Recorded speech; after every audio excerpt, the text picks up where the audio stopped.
First paper I read in hybrid simulation was a Steve paper in 1989. I was at that time just starting my PhD at Cornell in 91. And I came to Berkeley in 97.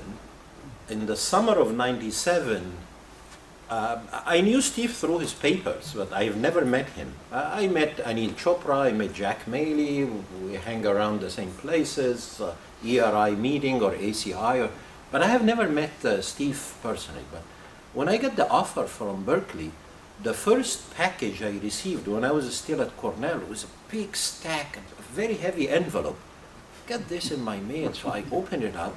I found it a complete set of his hand notes of CE 123, which is the first course I was going to teach when I arrived a month or two later.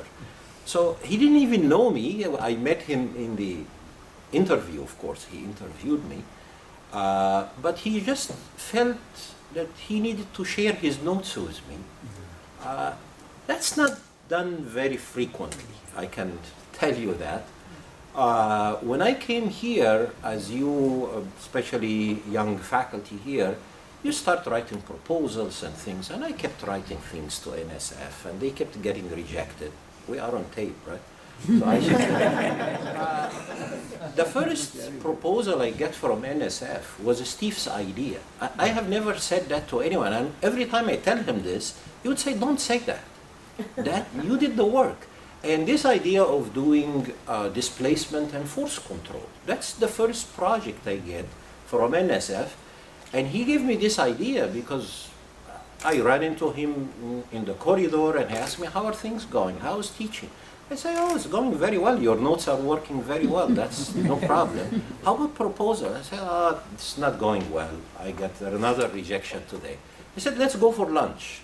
So we went to lunch in Nephilis. Berkeley people know. I think he bought me the sandwich that day because I was so depressed.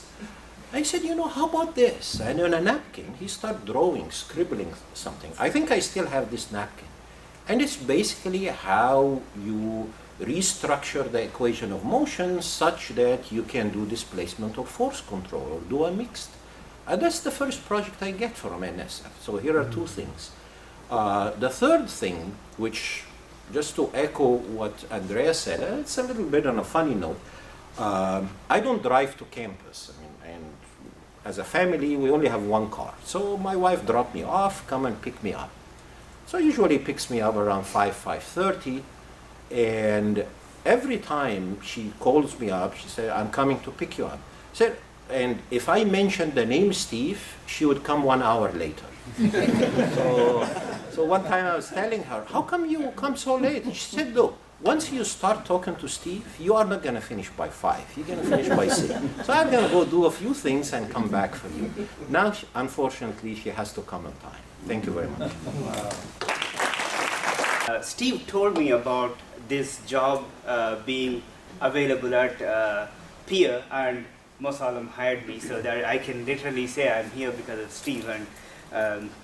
And my first interaction with Steve was I was in the industry working for dynamic isolation systems.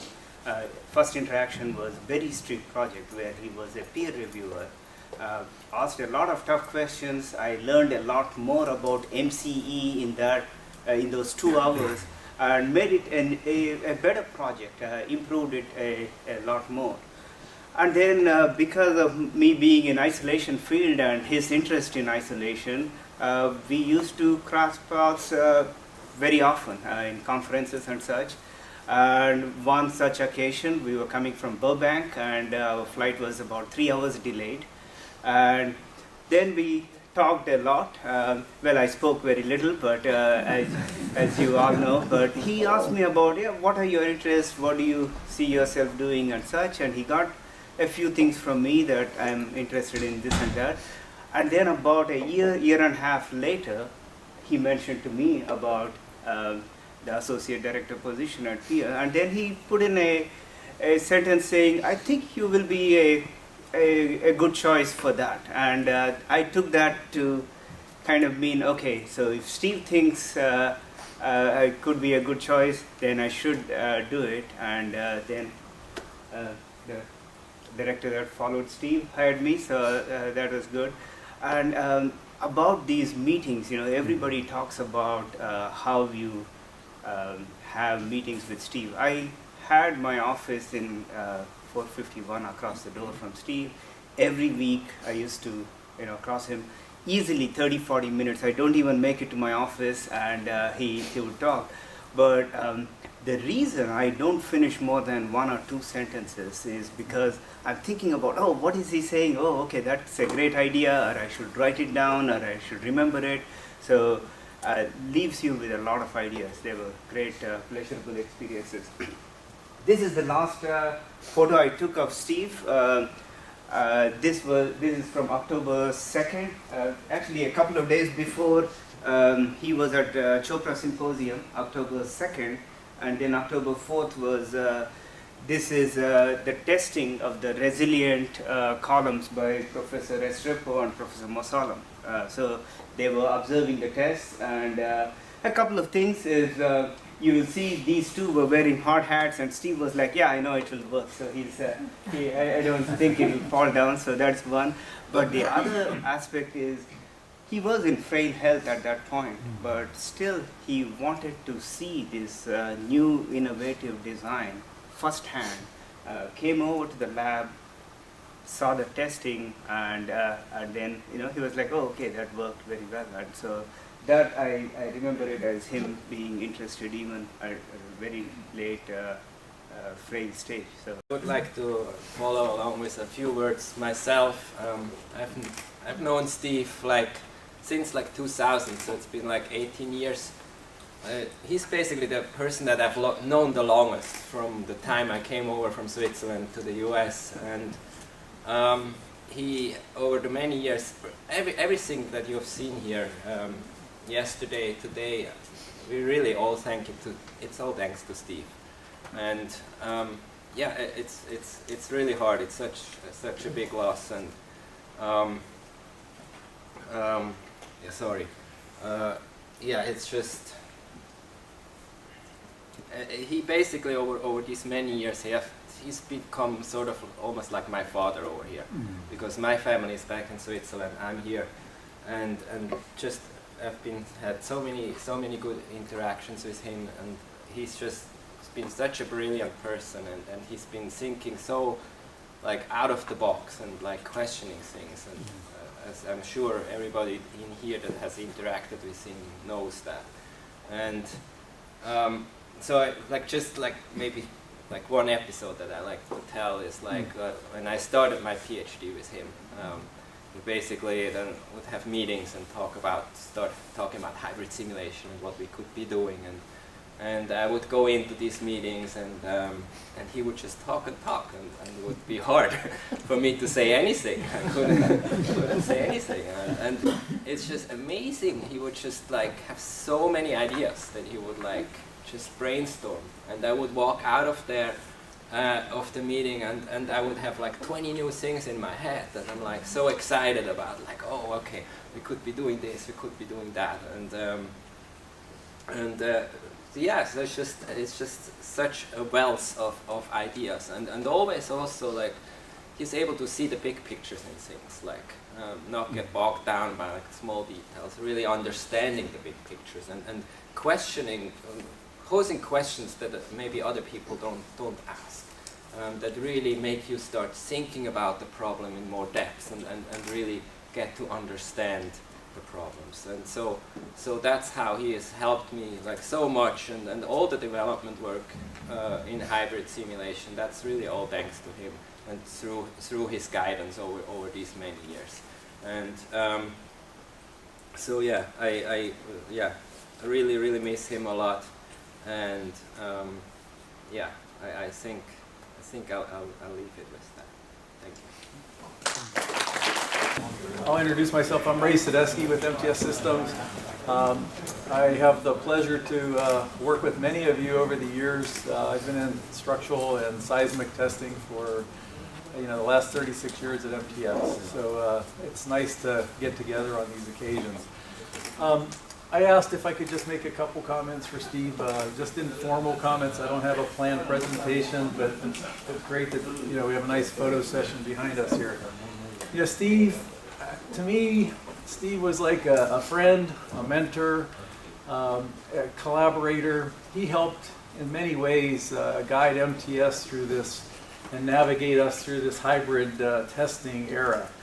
You know, I can remember back in the very early days for us with University of California, Berkeley, it was probably around the year 1999, 2000, when the whole idea of hybrid testing in a more formal way starting to take fruition. That was in the early days of, you know, NSF starting to look at the NICE Phase 1 project.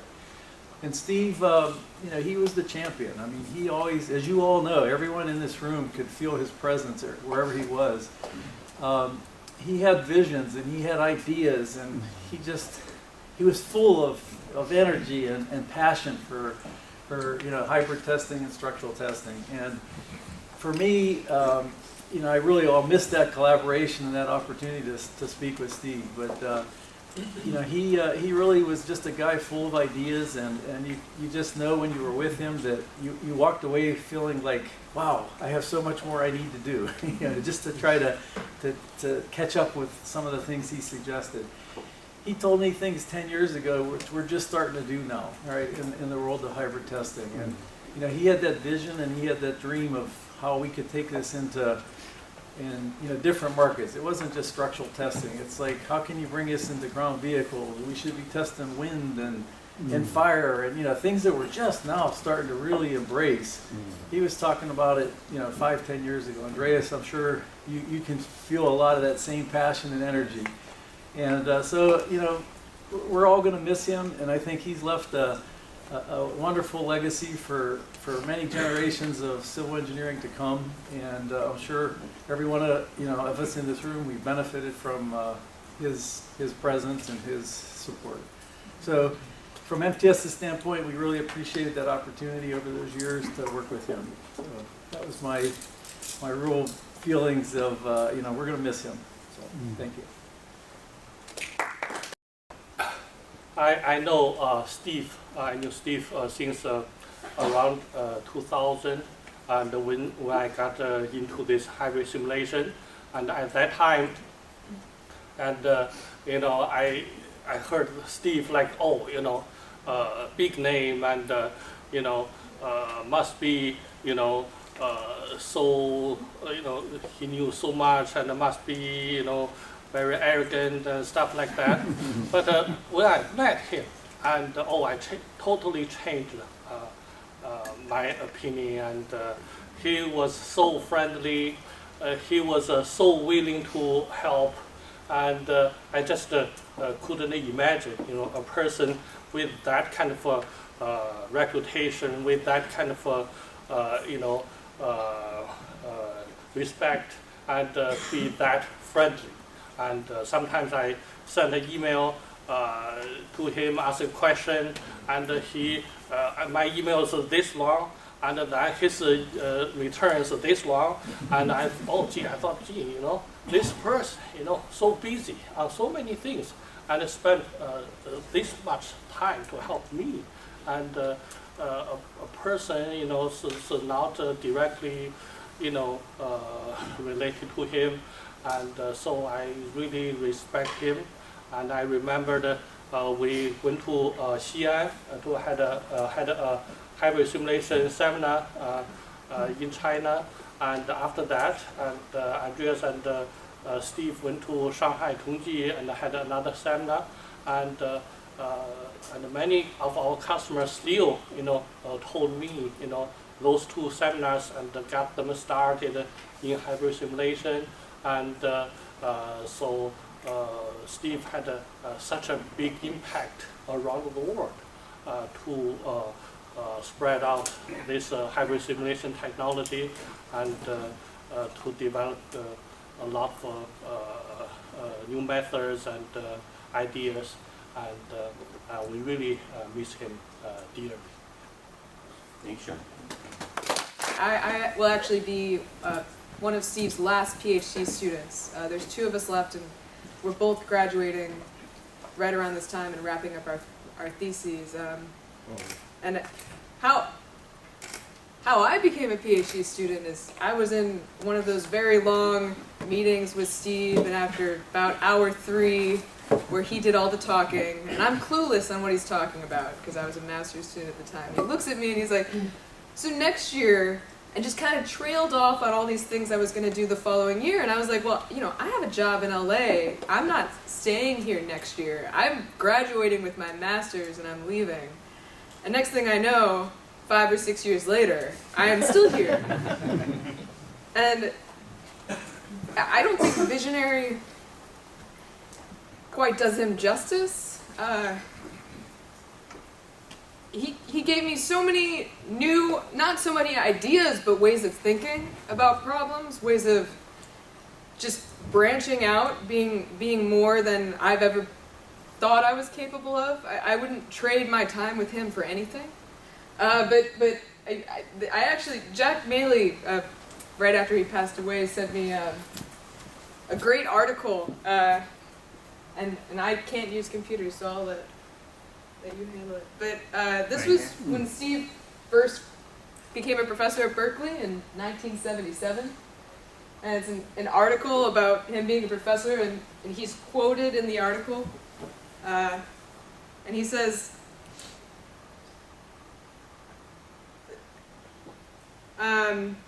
you know, he's doing his thing, but 1977, the main field of interest I have now, developing accurate computer techniques capable of realistically predicting behavior of buildings, which are going to be subjected to very strong earthquake, ground motions, and other abnormal loads. And,